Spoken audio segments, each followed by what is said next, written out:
主事保生大帝仁德保华宫为了将保生大帝慈悲护生的精神发扬出去，特别伫市议员吴玉环的牵线之下，捐赠一台 AED 予环保局仁德区的清洁队。12号上午伫保华宫举办简单隆重的捐赠仪式。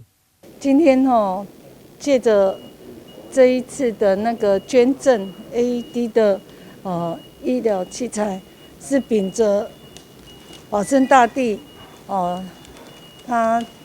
他的那个救苦救难，能对我们的生命能做更多的关怀回馈于地方。清洁队员就是说，因为他们的工作就是比较说让一般人不会去喜欢去做的那些工作，对，非常的辛苦。那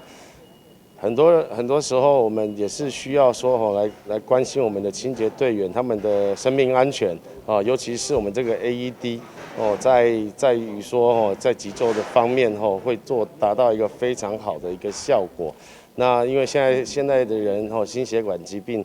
非常的多，那当然我们是不怕一万只怕万一的这个心情来做一个捐赠这样子。目前台南市36区清洁队总共超过2000人。代表接受的环保局主秘除了表达感谢以外，也认为这种设备主要是因欠缺的。感谢保华宫捐赠 AED 给我们清洁队员清洁队员每天工作在外面相当辛苦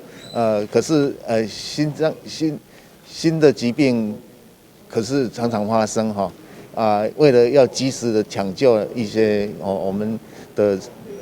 清洁人员，所以我们相当需要 AED 的一个设置。那保华宫这边也相当有心提供这个相当新颖的一个设备给我们清洁队员来配置使用那这个当然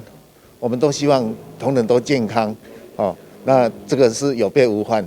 主秘强调，现在已经有10个清洁队配有 AED， 也感谢社会各界的支持。台南新闻郭博义采访报道。